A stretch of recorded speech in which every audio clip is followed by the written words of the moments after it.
souvent, on entend certains dire que le conseil, nous avons un conseil qui fonctionne.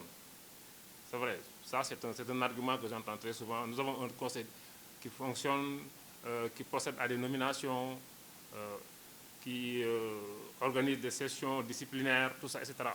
C'est vrai, on est tous d'accord. Et si on compare notre conseil supérieur à ceux d'autres pays de la sous-région, on se rend compte qu'on est en avance. C'est vrai.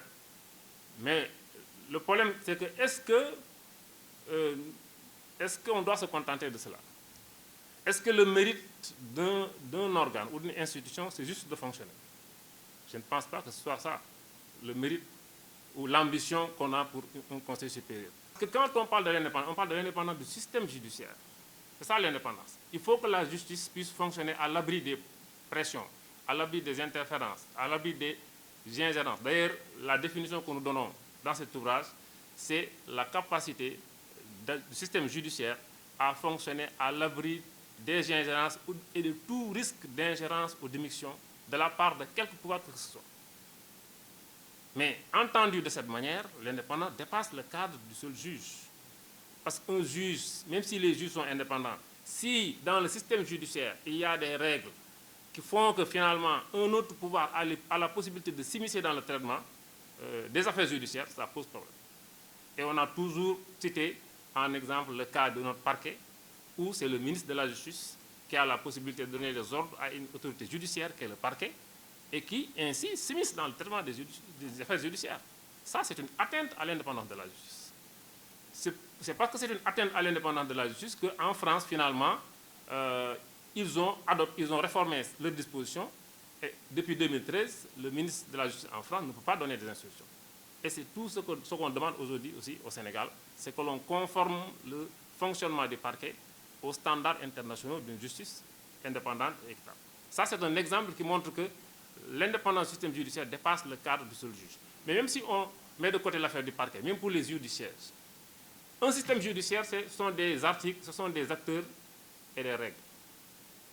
Les acteurs peuvent avoir toutes les qualités requises pour être des gens indépendants. Mais les règles aussi peuvent soit contrarier ou favoriser cette indépendance d'esprit. Parce que vous êtes dans un système où vous êtes soumis à des règles de recrutement, des règles d'avancement dans la hiérarchie, des règles de promotion, etc.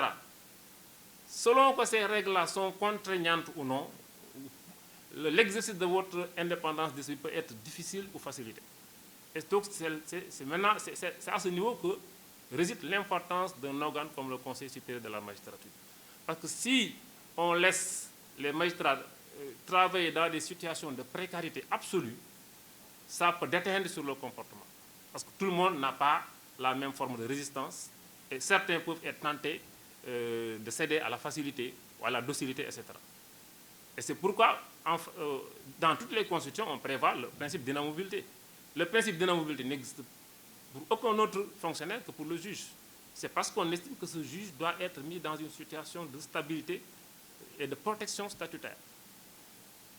Il faut empêcher que d'autres pouvoirs puissent exercer des représailles contre un juge simplement parce qu'il a fait son travail. C'est important de revenir, de penser à ces règles-là et de savoir que l'indépendance du système judiciaire, l'intégrité du système judiciaire, c'est ça qu'il faut protéger, contre toute forme d'atteinte.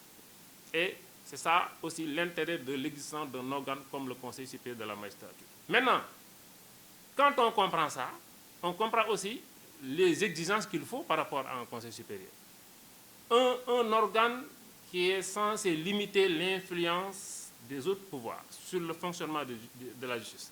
Est-ce qu'il est logique que cet organe-là soit sous le contrôle total du pouvoir exécutif? Rien que par ça, on sait que ce n'est pas logique. Il y a quelque chose qui cloche. Parce qu'un organe qui est censé limiter l'influence de l'exécutif ne peut pas être mis sous le contrôle total de ce même exécutif. C'est un paradoxe. Et c'est ce paradoxe-là qui fait que, pour la plupart des pays africains, nos conseils supérieurs n'arrivent pas à remplir l'objet pour lequel ils ont été créés. Le président Khaoussou disait tout à l'heure que si vous interrogez l'écrasante majorité des magistrats, ils vous diront qu'ils ne sont pas satisfaits du fonctionnement du Conseil supérieur. Et pourtant, ceux qui sont au sein de ce conseil, ce sont des magistrats, ce sont des braves magistrats. Mais c'est le mode de fonctionnement qui fait qu'il ne peut rien.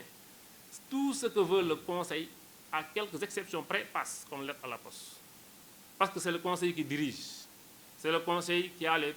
Je dis pas le Conseil, c'est l'exécutif qui dirige.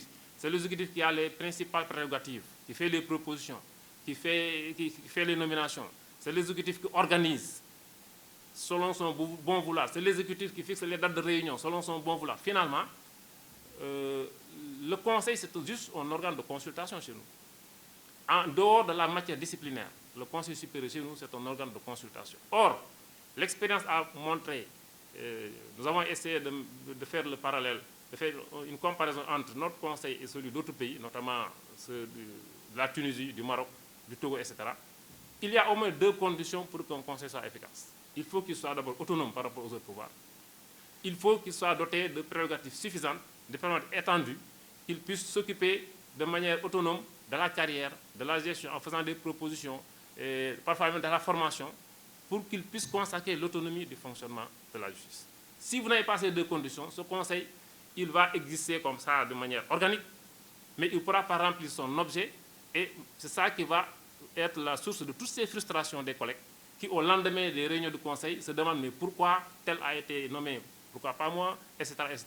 Mais quand vous mettez la responsabilité de ces responsabilités-là entre les mains des politiques, mais c'est normal que les décisions également soient empreintes de considérations autres que l'objectivité.